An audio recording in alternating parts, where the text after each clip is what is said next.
You all could have seen holographic in sci-fi movies like in Iron Man 2, Tony uses a holographic model to discover a hidden message, unlocking the knowledge of a new life-saving element and leading him to a more efficient version of his central power source. This arc reactor powers his suit and buildings.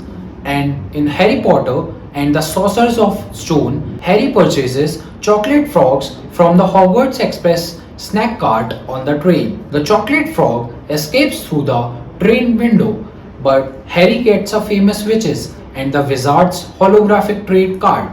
These 3D trade cards are magic, but they appear and operate like a muggle holograms. A hologram is an image that looks like a two-dimensional window into a three-dimensional scene. Each hologram's pixels scatter light waves that hit them. It makes the heat wave interact with each other in ways that make it look like there is a depth.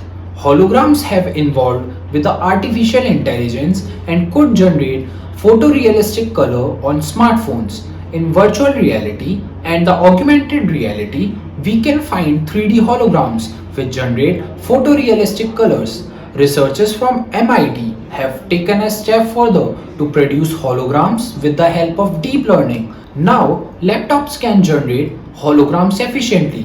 Sony partly funded this project.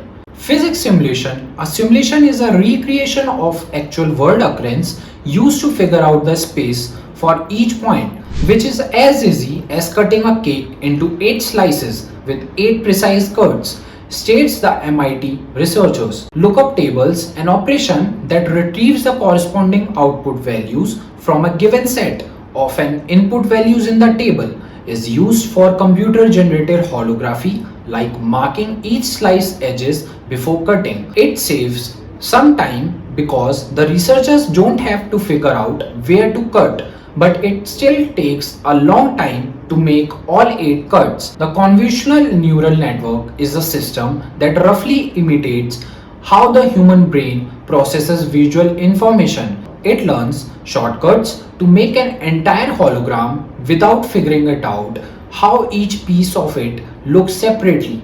The new method uses deep learning to figure it out how to cut a cake into 8 pieces with only 3 cuts. First, the researchers made a custom database with 4,000 computers made images. First, the researchers made a custom database with 4,000 computer made images. Each one had information about the color and the depth of each pixel. Each image in this database also had a 3D hologram that went with it. With this information, the convolutional neural network learned how to figure out the best way to turn images into holograms. It could then make a new hologram from pictures with depth information, which is included in most computer generated photos and can be calculated with a multiple camera setup or LiDAR sensors, which come standard on some new iPhones. The new system needs less than 620 kilobytes of memory and can make 60 color 3D holograms per second with a resolution of 1920 by 1080 pixels on a single consumer grade GPU. Researchers were able to run it on an iPhone 11 Pro at a rate of 1.1 hologram per second and a Google Edge TPU at a speed of 2 hologram per second. Real-time 3D holography could also help improve volumetric 3D printing techniques. Regular static holograms can be used in an art, security, data storage, and other areas.